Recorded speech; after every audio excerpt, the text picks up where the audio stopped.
작은 체구에서 터져나오는 홈런이 오히려 한층 짜릿한 쾌감을 주기도 합니다.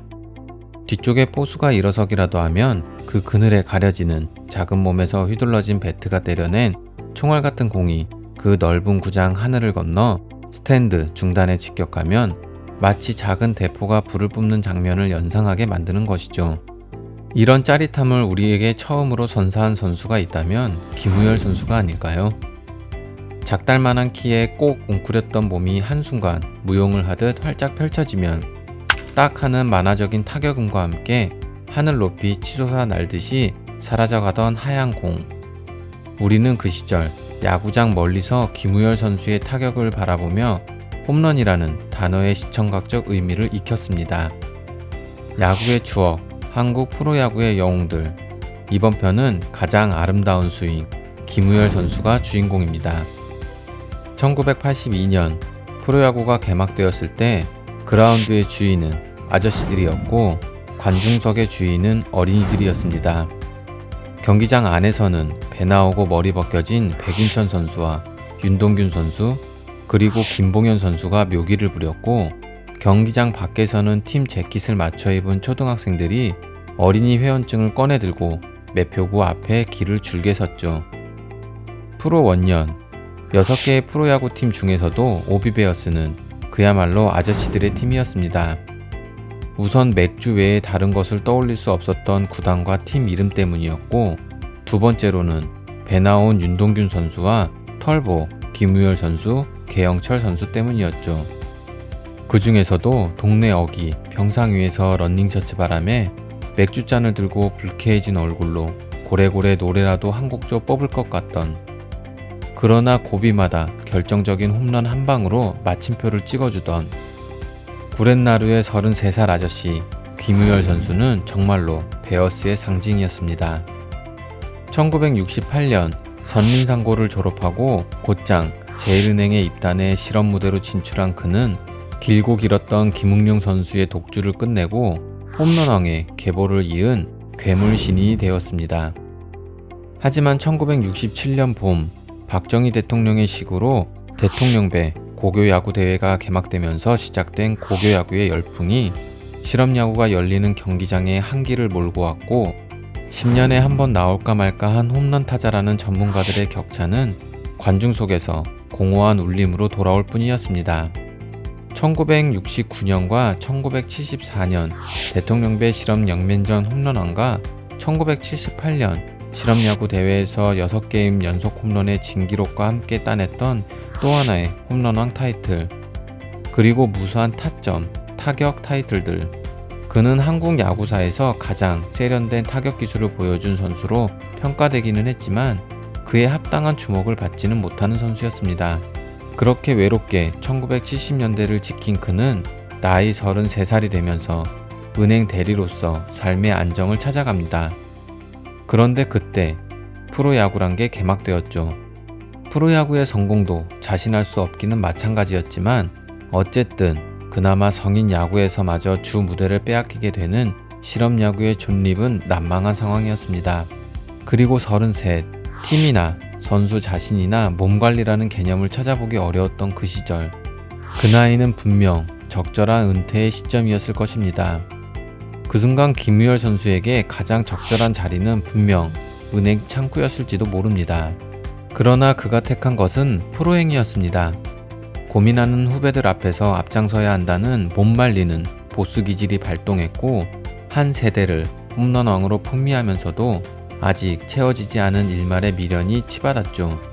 스탠드를 가득 채운 팬들의 환호에 대한 그리움, 그리고 그들 머리 위로 둥실 홈런공을 날리고 싶은 열혈 남아의 뜨거운 본능.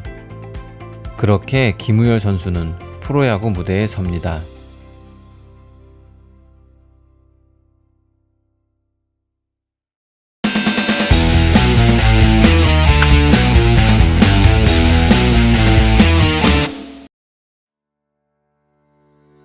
같은 팀에서도 잡티 하나 없는 피부가 말끔했던 꽃미남 박철순 선수와 신경식 선수에 비하자면 깊은 풍상에 흔적이 엿보이는 검붉은 얼굴에 길게 기른 구렛나루.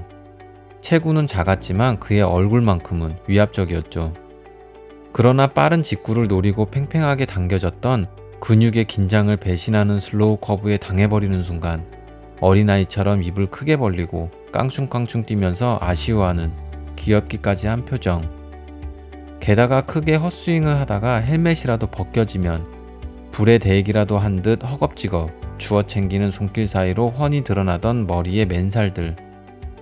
그래서 언젠가는 외야 수비 중에 갑자기 불어온 바람에 모자가 벗겨지자 날아오던 공 대신 모자를 쫓아가며 장타를 헌납하는 엽기를 선보이기도 했던 것이 김우열 선수였습니다. 시간이 멈춰지는 듯 했던 그림 같은 홈런 스윙. 그러나 그 그림을 뚫고 불쑥 튀어나온 슬랩스틱 코미디의 한 장면 같던 익살.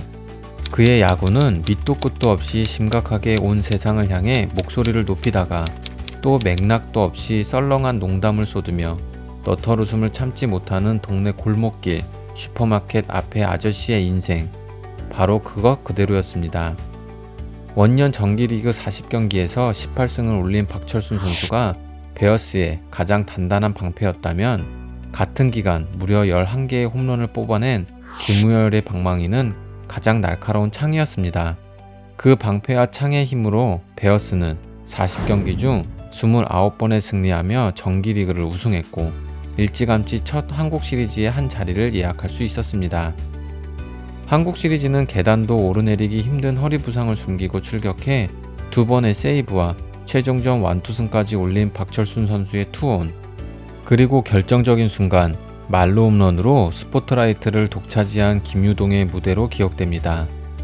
그러나 정작 한순간의 호흡이 가름하는 그 민감한 승부의 갈림길에 있었던 것은 김우열 선수였습니다. 1승 1무 1패로 팽팽하게 맞선 베어스와 라이온즈의 한국 시리즈 4차전.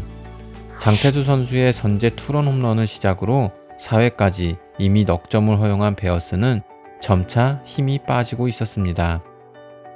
박철순 선수의 부상이 예사롭지 않음을 이미 알고 있던, 그리고 2차전 직후 대구에서 이광한 코치를 필두로 김우열, 윤동균, 유지원, 이용범 같은 고참 선수들이 술을 마시고 현지의 주먹들과 벌였던 난투극으로 한 구석으로 몰렸던 베어스 선수들이 하나둘 한숨을 내쉬기 시작하던 무렵이었죠.